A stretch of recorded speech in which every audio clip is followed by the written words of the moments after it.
querés,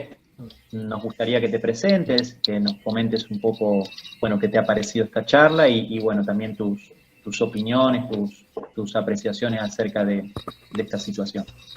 Yo antes que Tamara hable quería presentarla porque seguramente ella Ah, perfecto, perfecto, Gerard, dale. Dale, quizás dale. ella Sí, sí, nos sí. aporte más datos de quién es, pero me gustaría decir que Tamara es una compañera que hace muchos años viene aportando en distintos espacios del poder popular cubano, desde la educación popular, desde la comunicación, desde lo estudiantil cuando empezó. Bueno, tiene una larga trayectoria de militancia en distintos ámbitos, además de ser una compañera muy querida.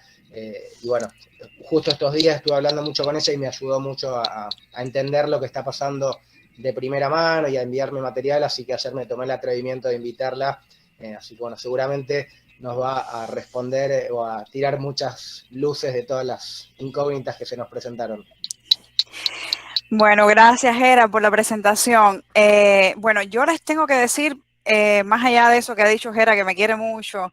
y con Claudia, que también hemos compartido muchos espacios desde la articulación de Alma Movimiento, que la pandemia me ha reducido a este cuarto. Este es el cuarto donde yo duermo. Esta es mi casa, en un quinto piso en Marianao, que es un municipio periférico de La Habana, muy cerca, digo, del Martin Luther King, que es la asociación a la que pertenezco, en la que milito en el Partido Comunista de Cuba, y eso lo quiero dejar por sentado también, porque ese es un lugar también desde el que hablo. Y que esa militancia política y ese activismo me ha permitido conocer muchas experiencias desde los movimientos sociales y aprender también a entender un poco las peculiaridades y los desafíos de la revolución cubana. La pandemia me ha traído a mi casa a las labores de cuidado, porque soy madre de 2 niños, uno de 7 años cumplido el viernes, y otra niña que se llama Mariana y Julián, mi niño, de 3 años la niña. Entonces, desde marzo del 2020, yo teletrabajo. Ahorita me desconecté porque se me acabaron los datos, porque en todos estos días hemos estado viendo más videos de descifrar lo que está pasando fuera de nuestras casas. Lo que nos cuenta el noticiero de la televisión cubana, lo que nos cuenta la prensa oficial, pero también lo que están consumiendo otras personas desde los medios alternativos o desde de los llamados medios independientes o desde la prensa hegemónica sobre Cuba. Y yo creo que hay una manera de contar Cuba que pasa mucho por ese lugar, ¿no? Por lo que uno consume, por lo que uno está mirando. Y este suceso del 11 de julio se conecta mucho justamente con un momento distinto para la población cubana. Y digo un momento distinto porque los cubanos y las cubanas siempre hemos estado quejándonos de que no tenemos mucho acceso a Internet, de que estamos desconectados, pero desde el 2008 la telefonía celular en Cuba permitió el acceso por datos a Internet. Y eso ha contribuido incluso a que esta situación de la pandemia se viva con un poco menos de desconexión, porque tenemos grupos en WhatsApp que antes no los teníamos, tenemos grupos en Telegram, estamos más activos en Facebook y estamos viviendo como el descubrimiento de las redes sociales, ¿no? Y procesos que en otro momento para otros pueblos, para otros países, para otras sociedades fueron momentos de análisis más críticos y de toma de distancia que te permiten un poco sopesar de qué manera se está construyendo tu realidad en esos espacios. En Cuba se está viviendo todavía con cierta inocencia. Y eso lo digo porque yo, como comunicadora que soy de formación, creo que nos debemos todavía un poco más de alfabetización comunicacional y tecnológica para nuestros adultos, que fueron los fundadores de la revolución, y lo digo por mi mamá, que tiene 62 años, que nació en el año 59,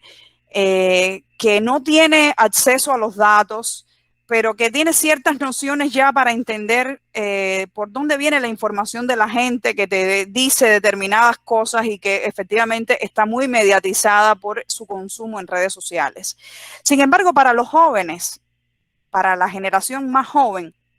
las redes sociales e Internet es un espacio de convivencia natural. Eso no debe ser nada nuevo para ustedes, pero para el contexto cubano es un dato muy peculiar. Yo consumo por hábito profesional, porque estudié periodismo, soy comunicadora, la prensa cubana. Me interesa ver el noticiero, me interesa consumir Cuba Debate, me interesa estar al tanto de lo que publica Gramma, Juventud Rebelde. También trato de consumir lo que están diciendo los llamados medios independientes o alternativos en Cuba, que antes no existían, pero que ya están generando una narrativa también sobre Cuba, que están llenando vacíos informativos que la televisión cubana no cubre, que los medios oficiales no cubren, y que le están llegando a un sector de la sociedad que no hace este ejercicio que yo estoy intentando hacer, aunque me cueste un poco más de trabajo, que es tratar de buscar esas fuentes diversas y hacerme mi propia opinión a partir de mis referentes, a partir de mis valores y sobre todo a partir de la memoria, que me parece que fue un tema que colocaron en este panel y que ahora mismo se está tratando de desmontar. Es decir, la memoria histórica de este país, la memoria histórica de las contribuciones que ha hecho la Revolución Cubana, la memoria histórica de los esfuerzos de la revolución también por corregir sus propios errores. Y yo fui dirigente estudiantil y recuerdo especialmente un discurso de Fidel Castro en la Universidad de La Habana, en el aula magna en el año 2005, en el que Fidel Castro decía que esta revolución se iba a caer por nuestra propia responsabilidad y que era nuestra responsabilidad, por tanto, evitar que ese proceso de derrumbe viniese. Y no tanto colocaba la responsabilidad en un elemento externo, es decir, el bloqueo norteamericano es un hecho, está documentado. Agradezco a Pablo que acaba de poner la actualización de los impactos del bloqueo. Hay una narrativa que trata de decir que el bloqueo es falso, que eso no existe, que es una justificación. Yo llevo varios días intercambiando con amistades de mis años de estudiante de preuniversitaria, de mis años de estudiante universitaria, con gente que es ubicada ahora en otras sociedades y que está incluso en un estatus social ciertamente privilegiado porque llegaron siendo profesionales, porque son profesionales exitosos y tienen una visión clasista sobre Cuba y además entienden que el argumento del bloqueo es un argumento que utiliza la burocracia cubana para justificar sus males. Y yo, como cubana, que también creo que la burocracia cubana, la ineficiencia cubana, tiene un peso de responsabilidad. Es la primera vez que hablo públicamente sobre lo que pienso de lo que está sucediendo en Cuba. Lo he hecho con mis amistades, con personas cercanas, con mis compañeros militantes, pero no lo he hecho públicamente porque siento además que desde el punto de vista personal estoy en deuda porque estoy dentro de mi casa cuidando a mis hijos y no tengo mucho chance de salir a la calle a hacer absolutamente nada.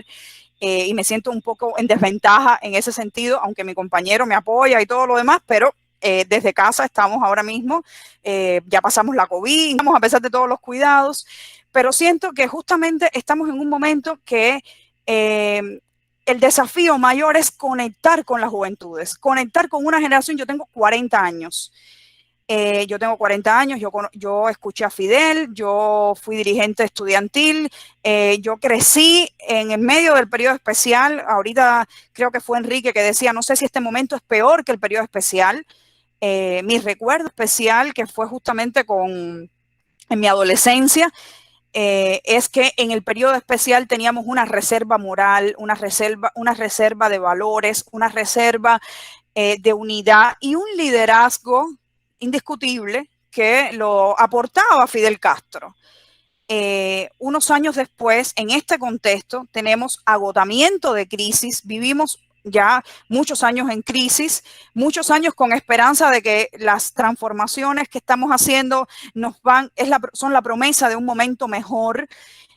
Una generación que ha vivido todo el tiempo en crisis, es decir, yo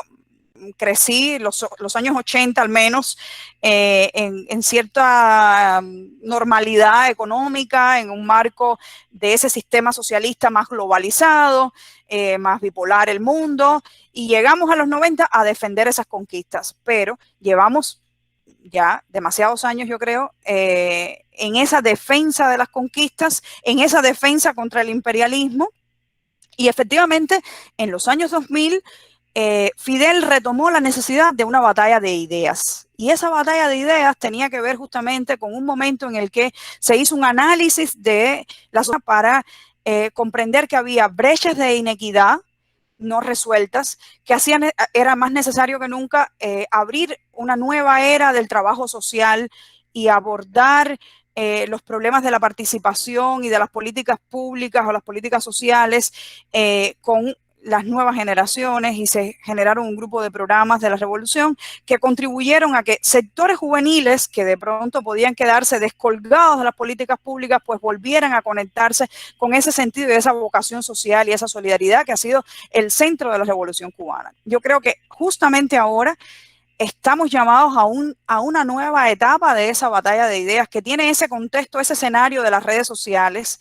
que puede ser tóxico o no, depende de nuestra formación, de nuestros valores, de nuestra manera de convivir en esos espacios.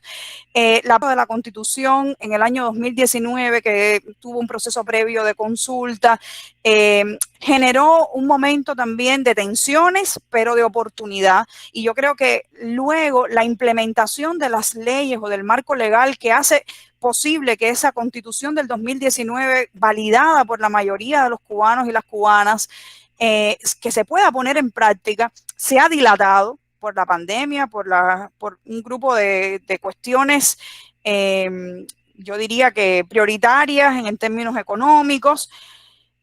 pero ciertamente hay como ciertas demandas que están esperando. Y pongo un ejemplo. En el año 2019, un grupo de feministas, y me incluyo, hicimos una carta a la Asamblea Nacional pidiendo una solicitud de que la ley integral que sancione la violencia hacia las mujeres o la violencia de género fuese incluida en el cronograma electoral cubano, porque ese cronograma electoral o ese cronograma de actualización del marco legislativo cubano está previsto para dentro de 8 años. Y hay cuestiones que no pueden esperar 8 años. Así que yo creo que la sociedad cubana las requiere con mayor rapidez. Y el tema de la violencia por motivos de género, por ejemplo, no quedó en ese lapsus de tiempo. Se priorizan otros elementos. Entonces, hay un sector de la sociedad cubana, de feministas, de comunidades LGTBIQ+, que están abogando por determinados temas que el Código de la Familia, que es el próximo que viene, puede resolverlo o no.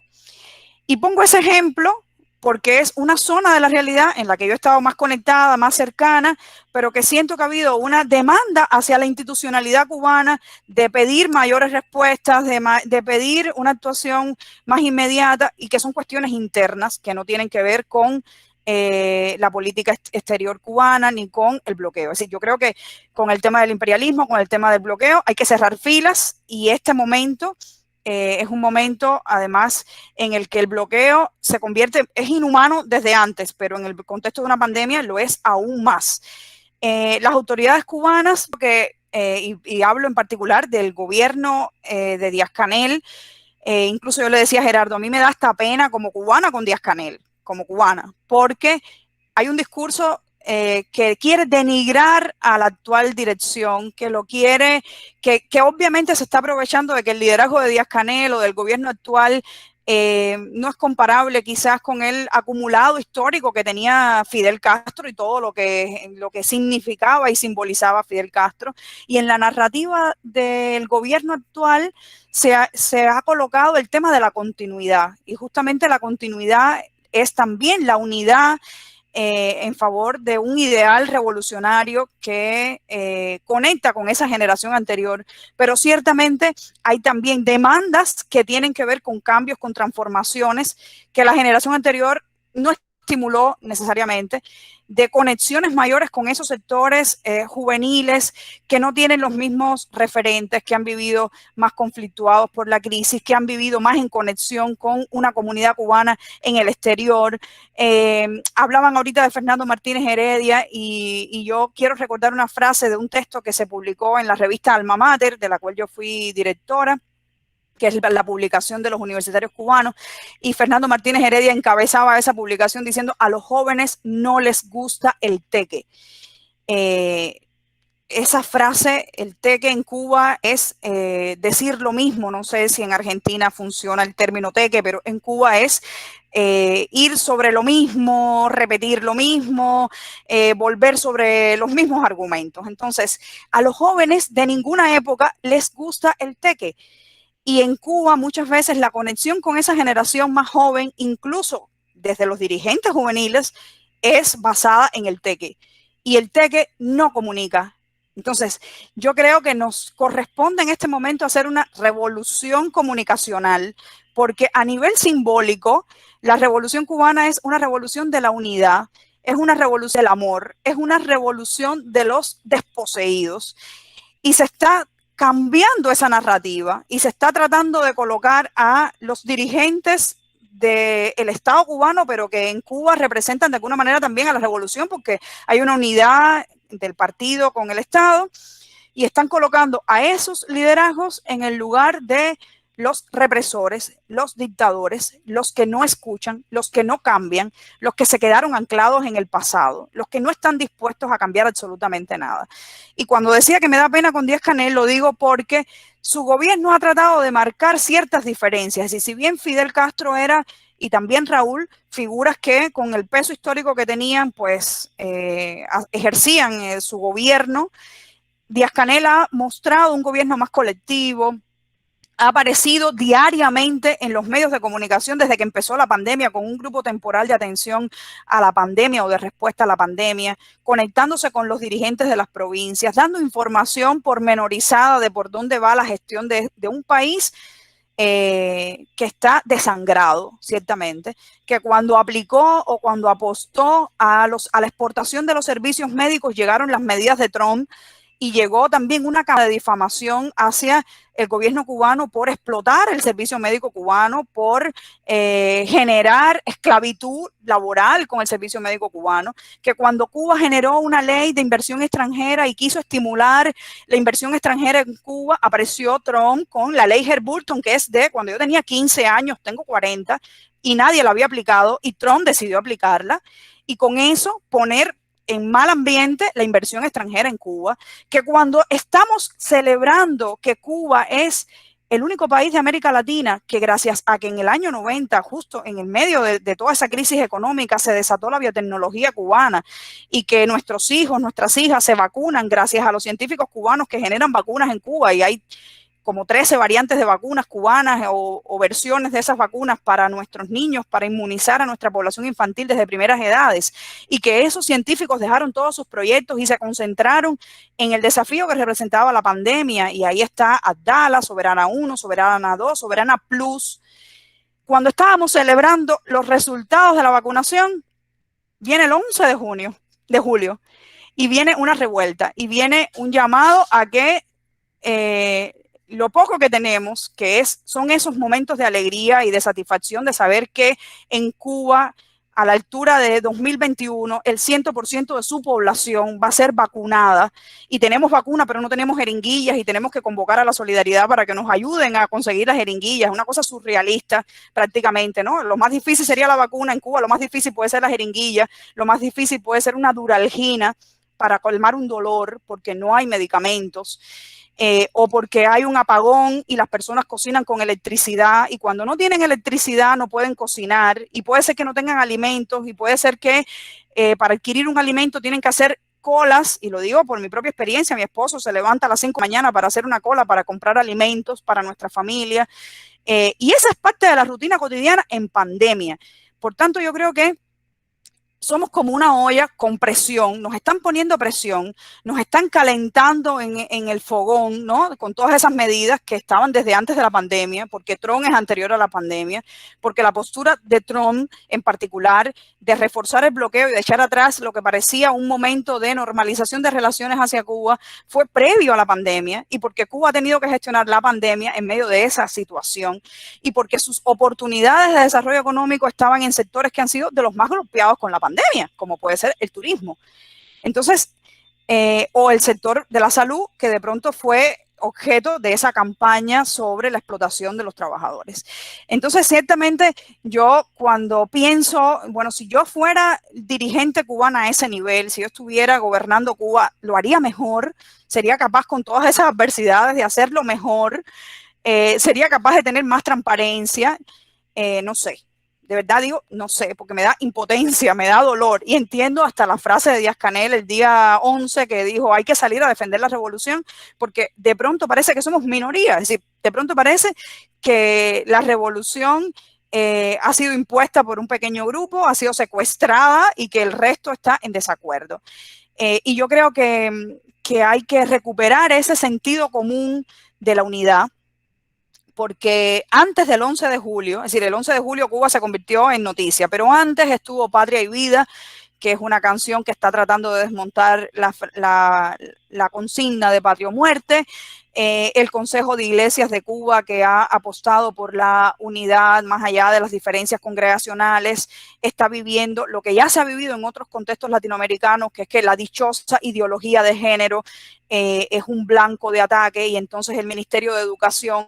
acaba de aprobar una actualización a su programa de educación sexual integral, y hay cartas a la ministra de Educación y hay iglesias protestando y diciendo que no van a llevar a sus niños a las escuelas, que ahora están cerradas por la COVID, pero que no las van a llevar cuando abran, porque no quieren ideología de género en Cuba y porque Cuba para Cristo. Y por ahí hay una narrativa que está tratando de posicionar también otra manera de entender a Cuba y otros conflictos y de desunir lo que en cierto momento era sentido común en Cuba. Y eso sucede en los barrios, eso sucede en los espacios de reproducción cotidiana de la vida, y eso sucede en los espacios donde la revolución, por sus limitaciones económicas, por las negligencias de los dirigentes de base, por la incapacidad de las personas, por los cansancios, por lo que sea, ha dejado espacios vacíos y libres.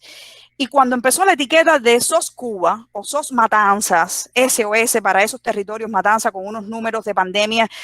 por los cielos, el Centro Martin Luther King estaba generando y apoyando una iniciativa de donativos en el que las personas desde Cuba que no tienen muchos recursos aportaran aunque fuera un jabón, y los amigos de la solidaridad del resto del mundo aportaran lo que pudieran para romper ese bloqueo, porque ciertamente vivimos bloqueados hace 60 años y hemos sobrevivido y hemos construido este país, sobre todo gracias a la solidaridad nuestra y gracias a la solidaridad de ustedes, de las personas que en cualquier lugar del mundo han roto el cerco informativo, han roto el cerco económico, han roto el cerco del odio. Y yo creo que ese sigue siendo el desafío mayor, aunque hoy ese desafío tenga nuevos rostros en el liderazgo cubano, aunque haya que dialogar, y yo rescato el término dialogar, es una complejidad mayor, hay una diversidad mayor, hay que reconstruir ese consenso, no se puede asumir que en Cuba hay consensos con todo. Les puse el ejemplo de la violencia de género, les pongo el ejemplo de la ideología de género, que son temas, les digo que los siento en la piel porque los estoy trabajando y porque veo que por ahí también hay unas entradas para dibujar otra realidad cubana y para confrontarnos. Y si en esa confrontación no somos hermanos y hermanas, no somos capaces de oírnos, no somos capaces de ubicarnos en el lugar de la construcción de lo que puede ser mejor para este país y de este país para el resto de los países, porque yo creo que la vocación cubana ha sido no pensarnos como un ombligo del mundo, sino en conexión con otros. Y si eso no lo rescatamos, adiós. Y no lo estoy diciendo yo, lo dijo Fidel Castro en el 2005, y no lo estoy diciendo yo, lo dijo Fernando Martínez Heredia en ese artículo de A los jóvenes no les gusta el teque. Entonces hay que revolucionar, actualizar ese discurso, reconectarnos con los sentidos. Y yo de hecho les quiero contar una anécdota y ya termino. El día 11 de julio yo estaba feliz, emocionada, porque un amigo que está en Panamá y tenía una tía grave en Matanzas, sin medicamentos,